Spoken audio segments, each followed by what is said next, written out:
Assalamualaikum warahmatullahi wabarakatuh. Berjumpa lagi dengan saya Yuli Supodo. Kali ini kita akan bahas tentang pengelolaan kualitas dalam organisasi atau managing quality in the organization. Baiklah, sebelum kita masuk ke materi, mari sama-sama kita berdoa dulu. Semoga acara ini berjalan lancar. Bismillahirrahmanirrahim. Simak ya videonya sampai selesai. Baik, pada materi kali ini kita akan coba dulu mendefinisikan tentang arti daripada kualitas. Kualitas adalah kemampuan atau fitur dan karakteristik sebuah produk atau jasa yang dapat atau mampu memuaskan pelanggan. Definisi kualitas terbagi menjadi beberapa kategori, yaitu kualitas berdasarkan pengguna. Pengguna ini contohnya di bidang pemasarannya. Kualitas produk atau jasa yang lebih tinggi berarti kinerjanya lebih baik, terpampang atau tertampil dalam fitur, tampilan, kemasan yang lebih baik, dan perbaikan-perbaikan lainnya. Kualitas berdasarkan manufaktur. Selanjutnya, kualitas berdasarkan manufaktur. Di bidang manufaktur, kualitas berarti pemenuhan standar atau sesuai standar dan membuat produk itu tersebut dengan baik dari awal sampai akhir, sampai diterima oleh customer atau pelanggan. Kualitas berdasarkan produk memandang kualitas sebagai variabel yang presisi dan dapat dihitung. Selanjutnya, cara-cara kualitas meningkatkan keuntungan atau profitabilitas bagi perusahaan. Ada dua, keuntungan penjualan melalui peningkatan respon atau respon tanggapan daripada pengguna, customer. Respon yang baik tentunya meningkat. Kemudian harga yang fleksibel dalam arti pandai menyesuaikan dan luas. Meningkatkan reputasi. Kedua, pengurangan biaya melalui peningkatan produktivitas. Artinya semakin cepat semakin baik. Pengurangan pengerjaan kembali dan biaya scrap, artinya diminimalisir produk-produk yang gagal. Kemudian pengurangan biaya-biaya jaminan, garansi. Hal ini bisa terjadi manakala produk-produk itu sudah sampai ke tangan pembeli atau customer, sehingga menimbulkan jaminan atau timbulnya hidden cost. Nah, kedua ini mampu meningkatkan laba jika kualitasnya selalu meningkat. Selanjutnya, aliran aktivitas yang dibutuhkan untuk mencapai total quality management. Total quality management itu didapat dari mix dari pencapaian kualitas assurance dan pencapaian kualitas kontrol. Quality control akan menghasilkan total kualitas manajemen. Di dalam praktek organisasi ada kepemimpinan, yaitu dukungan misi, visi, kemudian operasi prosedural yang efektif yang didukung oleh staf melalui pelatihan. Kemudian goal hasilnya apa yang dari kepemimpinan, misi, visi serta dukungan staf tadi akan menghasilkan apa yang penting dari apa yang akan dihasilkan. Kemudian prinsip kualitas. Kualitas kita hanya berfokus pada pelanggan, artinya demi satisfaction pelanggan, kepuasan pelanggan, perbaikan yang berkesinambungan, ya, tolak ukurnya tepat waktu, yang tepat waktu ya tolak ukurnya kalau untuk, kemudian dibantu oleh alat TCM. Nah, goalnya hasil dari perbaikan yang berkesinambungan tadi itu bagaimana mengerjakan apa yang penting dan apa yang akan dicapai dan diselesaikan. Kemudian pemenuhan pekerja, yaitu pemberdayaan SDM-nya melalui komitmen organisasi.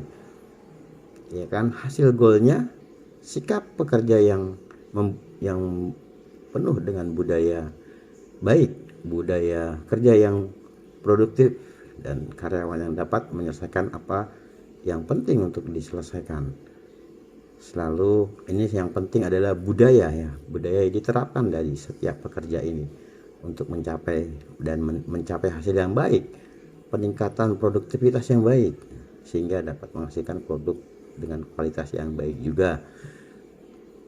Masing-masing karyawan mempunyai budaya.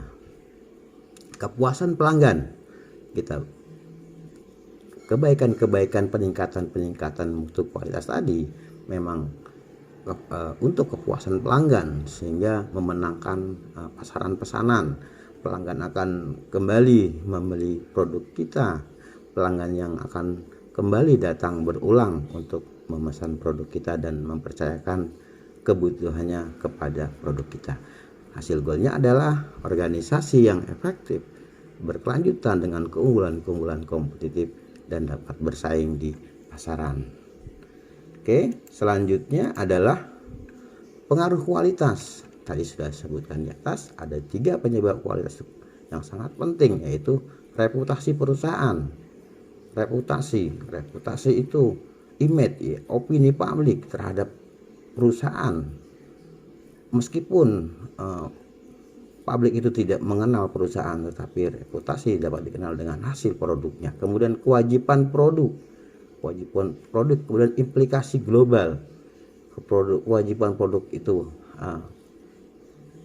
tentang kualitas dan sebagainya ya, kita jelaskan nanti di belakang. Kewajiban produk itu harus memenuhi syarat-syarat apa.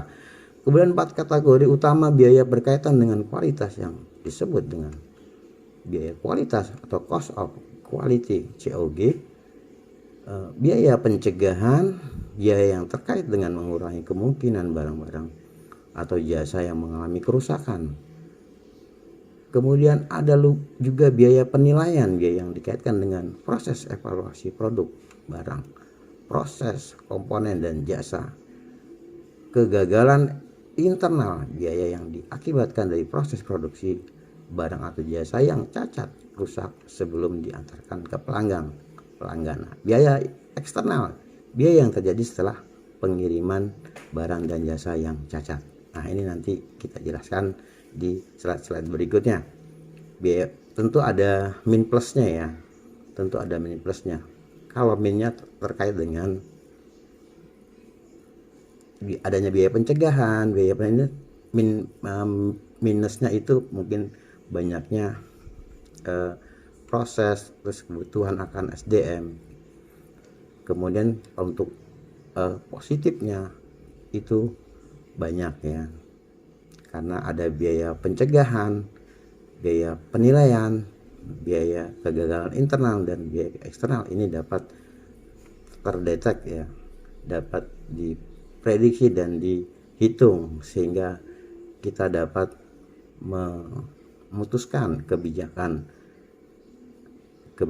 berikutnya. Karena biaya ini memang di awal-awal besar, tetapi ketika sudah pricing, sudah dilakukan berulang-ulang dan semuanya sudah membudaya, ke depannya akan lebih mendatar, biayanya tidak besar dan hasilnya akan lebih baik.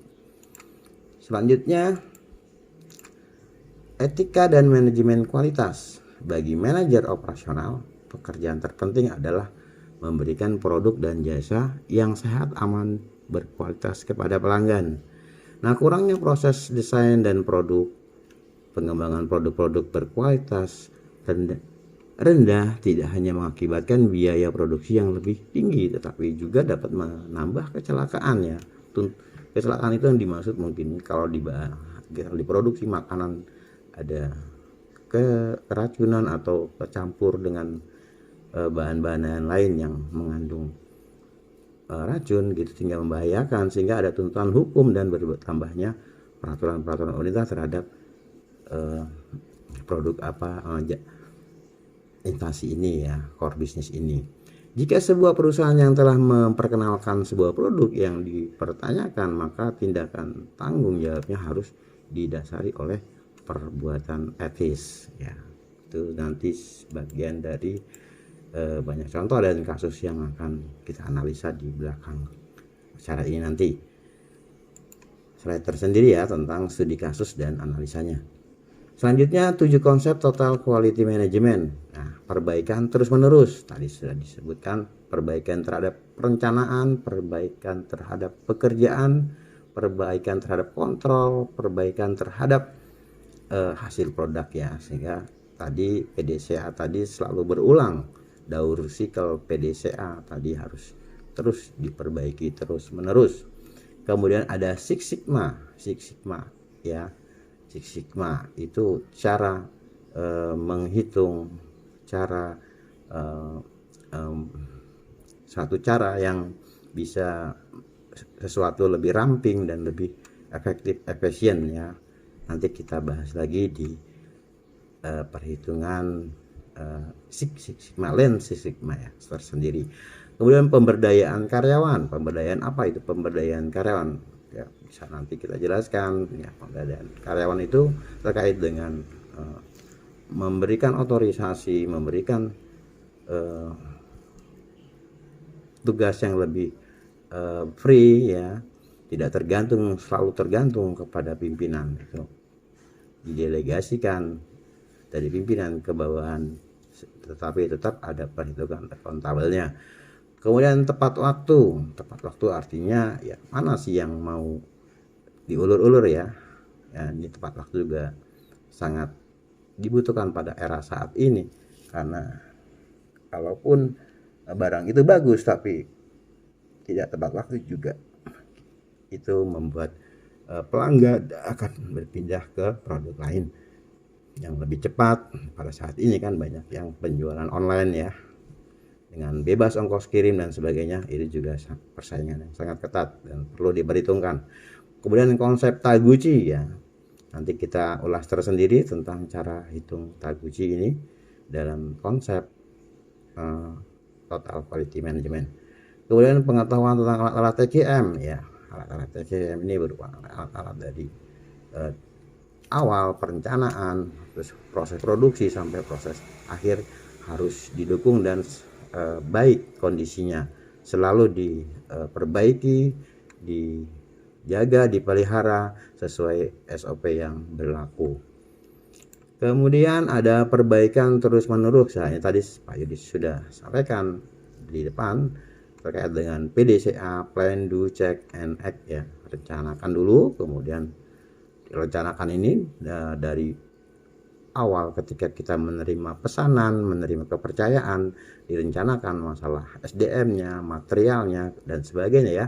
Kemudian dikerjakan, dicek kembali, kemudian setelah oke ya baru ditindaklanjuti. Nah, ini adalah suatu proses pemecahan masalah dari 4 langkah yang umum digunakan dalam pengendalian kualitas ya. Manfaatnya dari PDCA ini adalah memudahkan pemetaan wewenang dan tanggung jawab dari sebuah unit organisasi sebagai pola kerja dalam perbaikan suatu proses atau sistem di sebuah organisasi, menyelesaikan serta mengendalikan suatu permasalahan dengan pola yang runtun dan sistematis.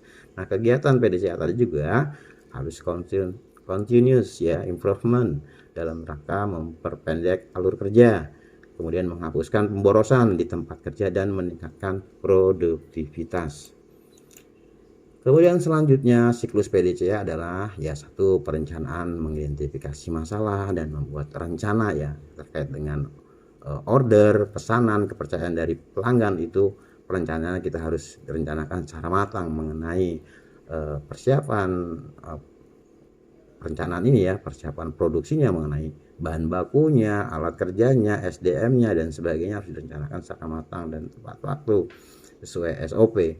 Kemudian kedua, pelaksanaannya, menguji rencana. Apakah rencana itu perlu setelah diuji itu, kemudian pelaksanaan menguji rencana ini apakah sudah baik, sudah sempurna, sudah deal ya, dan semua bidang, semua elemen di suatu perusahaan atau instansi sudah memahami semuanya. Karena kalau semua tidak memahami dan dalam perencanaan tadi menjadi kendala yang sangat serius, karena satu tim harus misi, divisi atau tujuan serta ini harus tahu semua sehingga dapat mendukung rencana perencanaan tadi ya. Kemudian ketiga, pengecekan apakah rencananya sudah berjalan. Ya, kemudian keempat, tindakan mengimplementasikan rencana dan dokumen. Nah, ini sangat penting. Dokumen-dokumen dari pembelian, dari sehingga bisa mampu terusur ya. Ketika ada masalah bisa dokumentasi ini harus didokumentasikan dengan baik, di filing di setiap bidang ya. Itu setiap pekerjaan harus mempunyai dokumentasi sehingga manakala dibutuhkan bisa ditelusuri dengan baik. Kemudian di sini ada perhitungan Six Sigma ya. Six Sigma itu apa sih lah? Adalah suatu alat manajemen baru yang digunakan untuk mengganti total ya quality CQM ya. Six Sigma itu merupakan ini belum perhitungan ya, baru mungkin teori saja. Six Sigma itu merupakan strategi karena berfokus pada kepuasan pelanggan secara keseluruhan. Karena model proses perbaikan model proses perbaikan ya, definisinya yang menentukan tujuan rencana, cakupan dan hasil, lalu menentukan informasi proses yang dibutuhkan mengingat kualitas dari pelanggan. Mengingatkan pelanggan itu membutuhkan kualitas ya. Kemudian define ya, DMAIC ya, ini singkatannya semua DMAIC ya, defines ya, menentukan tujuan. Kemudian measure, mengukur proses dan pengumpulan data. Ya, menganalisis data, memastikan berulang kali hasilnya terdapat duplikasi ya, dan reprodusibilitasnya yang lain mendapatkan hasil yang sama ya. Ketika dianalisis ini ya, diulang-ulang, ini harus sama gitu stabilitasnya, nggak boleh kemarin baik sekarang jelek ya, nggak apa, harus standar, harus tetap stabilitasnya. Ketika kemarin ukurannya 5 ya sekarang 5 gitu, tidak boleh berubah. Improve, melakukan perbaikan dengan memodifikasi atau merancang ulang prosedur dan proses yang ada. Improve artinya peningkatan ya, tentunya harus selalu mengedepankan kemauan pelanggan dengan cara lead bank penelitian dan pengembangan apa yang selalu dimaui oleh konsumen. Kemudian kontrol, mengendalikan proses yang baru untuk memastikan tingkat kinerja dipertahankan. Ya, kontrol ini penting ya, karena kalau tidak terkontrol satu sama lainnya itu akan loss ya, tidak ada komunikasi misalnya, tidak saling memberi peringatan atau tidak dicek lagi satu sama lainnya, itu akan mengakibatkan produk yang disintegrasi ya, kepercayaan dan miskomunikasi, hubungan antar sama pekerja dan bidang. Kemudian pemberdayaan karyawan. Pemberdayaan diartikan sebagai kebebasan dan tanggung jawab dalam mengerjakan pekerjaan serta dalam berpartisipasi dan pembuatan keputusan. Ini tadi kita artikan dari pemberdayaan SDM ya kepada karyawan. Itu artinya ini pemberdayaan diartikan sebagai kebebasan dan tanggung jawab dalam pekerjaan ya, mengerjakan pekerjaan serta dalam berpartisipasi. Artinya tidak selalu tidak selalu, bahasa Jawanya tidak selalu dikontrol, tidak selalu harus dari pimpinan, itu ada diberikan wewenang selama itu masih akuntabel ya, bisa dipertanggungjawabkan sesuai aturan. Pemberdayaan merupakan kunci menciptakan kekuatan karyawan ya, karena diberi kepercayaan sehingga karyawan menjadi pede, menjadi percaya diri ya, keyakinannya meningkat ya, diberi kewenangan. Nah, ini juga akan memperbaiki pemberdayaan karyawan. Pemberdayaan karyawan, employee empowerment ya, berarti melibatkan karyawan di setiap langkah dari proses produksi. Nah, tolak ukur benchmarking ya, tolak ukur adalah suatu proses mengidentifikasi praktik terbaik. Berikut langkahnya. Artinya ini masih dalam ranah tadi ya, bagaimana menciptakan produk terbaik dengan pengelolaan manajemen ya, TKIP total, untuk mencapai total total kualitas manajemen, menentukan apa yang akan dilakukannya. Karena benchmark itu apa sih? Kita memberi mengadopsi kepada perusahaan sejenis ya, hingga kita mampu membuat perbandingan dan menjadi inspirasi membuat langkah-langkah berikutnya ya. Menentukan apa yang akan dilakukan dengan tolak ukur, membentuk tim untuk tolak ukur. Ini usaha-usahanya ya, mengidentifikasikan mitra tolak ukur. Mitra tentunya perusahaan yang sejenis yang bisa kita menjadikan kalau dianalisa itu bisa stabil, bisa sama ya, mengumpulkan standar-standarnya sama, mengumpulkan data dan menganalisa informasi tolak ukur. Ini secara benchmarking ya. Benchmarking itu bukan mengkiblat, tapi kita menjadikan referensi untuk perbaikan usaha bisnis kita. Tujuannya apa? Tujuannya adalah yang utama adalah untuk memahami dan mengevaluasi proses ataupun produk saat ini sehingga menemukan cara atau praktek terbaik untuk meningkatkan proses maupun kualitas produk. Itu ya. Kalau kita benchmarking itu ya dengan core bisnis yang sejenis. Kemudian ada tepat waktu, just in time. Just in time itu adalah suatu sistem yang memusatkan pada eliminasi aktivitas pemborosan dengan cara memproduksi sesuai dengan permintaan konsumen dan hanya membeli bahan sesuai dengan kebutuhan produksi. Ya, tujuannya just in time adalah meningkatkan laba ya, dengan terpangkasnya biaya-biaya itu kan kemudian akan menghasilkan laba. Kemudian yang kedua, memperbaiki posisi persaingan perusahaan. Nah, saya paham ya, just in time itu artinya kaitannya dengan persediaan. Nggak usah lah berlebihan menyetok persediaan. Kita sesuaikan dengan sesuai perencanaan di awal, berapa perlunya persediaan tersebut, berapa pula harus disediakan SDM-nya, kemudian bentuk pelatihannya, seperti itu ya, harus disesuaikan ya, tidak harus efisien dan efektif, tidak berlebihan, just in time.